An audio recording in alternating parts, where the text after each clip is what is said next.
be able to just rent a computer for a short period of time on the network, on the internet somewhere, and do something with it and charge a usage-based fee.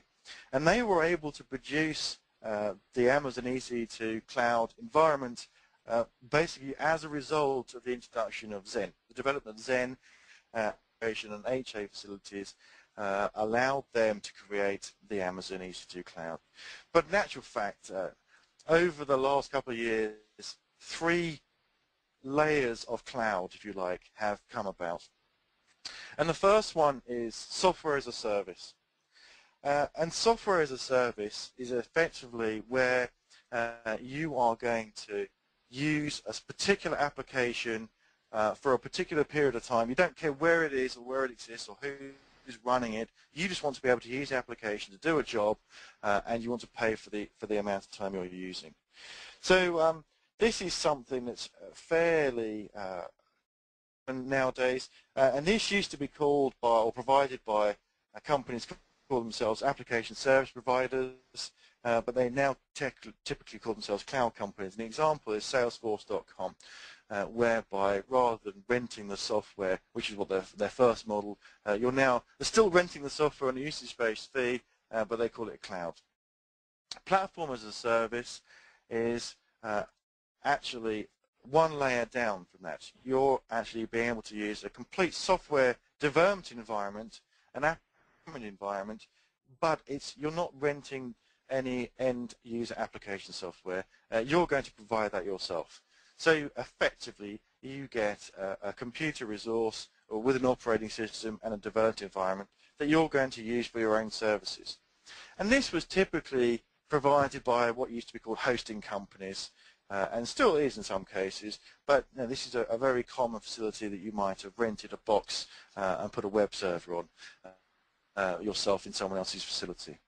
Infrastructure as a service, this is where you're literally just getting the compute resource. So you're getting an amount of CPU technology time, you're getting an amount of memory, an amount of storage, an amount of network bandwidth, and it's up to you to use that how you will, right from the point where you can install your own operating system on top of that environment. And infrastructure as a service is effectively what the Amazon EC2 environment is. And so what are the benefits behind why do people want to use the cloud?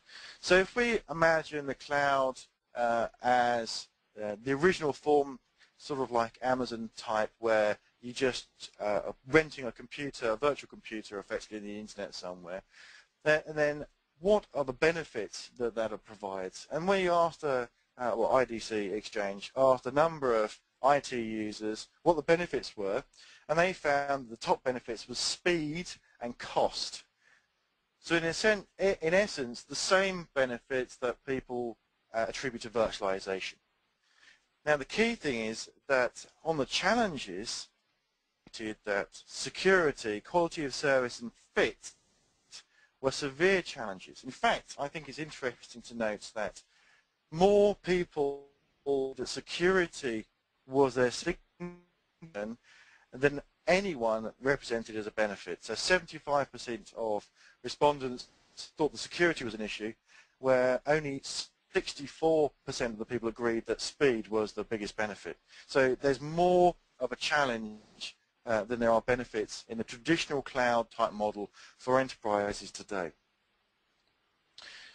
So this actually led to the development of a concept of public versus private clouds.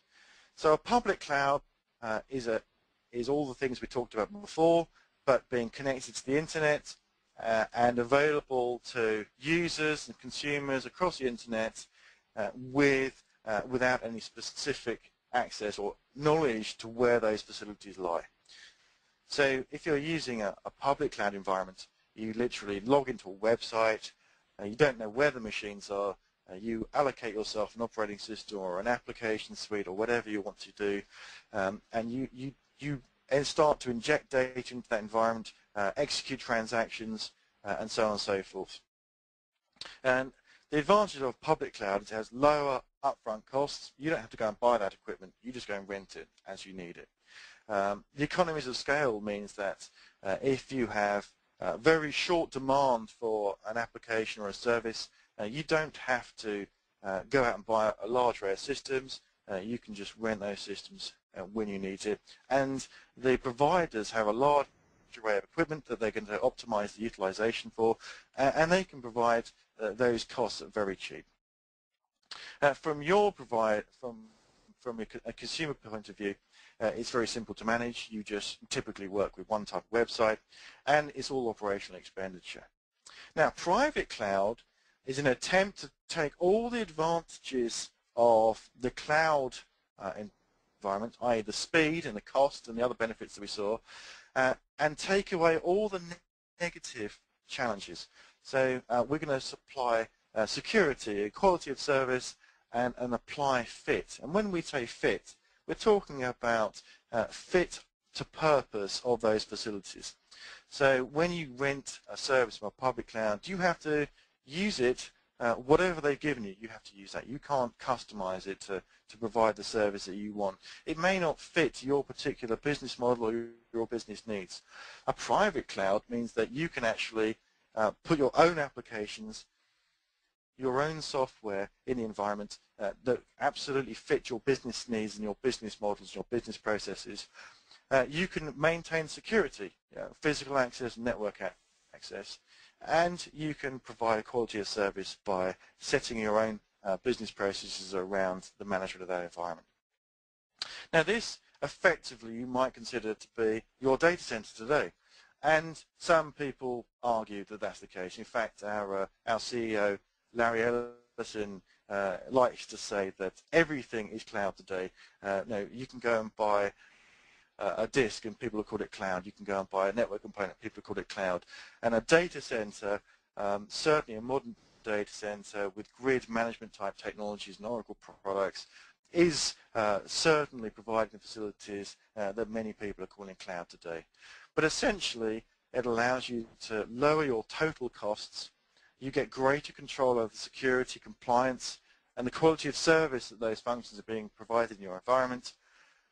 You can integrate new applications and workloads into your public cloud much more easily. And obviously it costs CapEx as well as OpEx.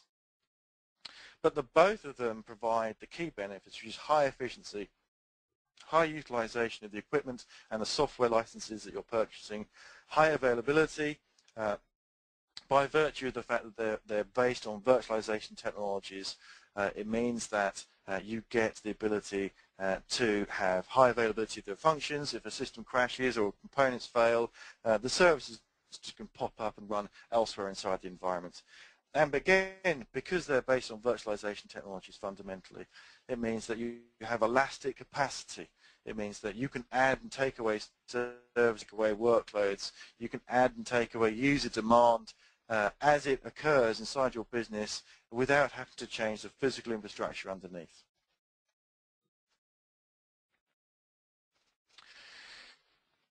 And just to emphasize why people are talking about private cloud rather than public cloud, which is counterintuitive if you think of what most people think of the cloud. They, as a service connected to the internet, they think it's ethereal and just available anywhere inside the environment. To some extent, a private cloud is an anathema to that concept. It's almost the exact opposite. But it provides the same functions, and the reasons why a private cloud potentially more beneficial to people are the fact you get greater control of the security compliance. This is the key figure that executives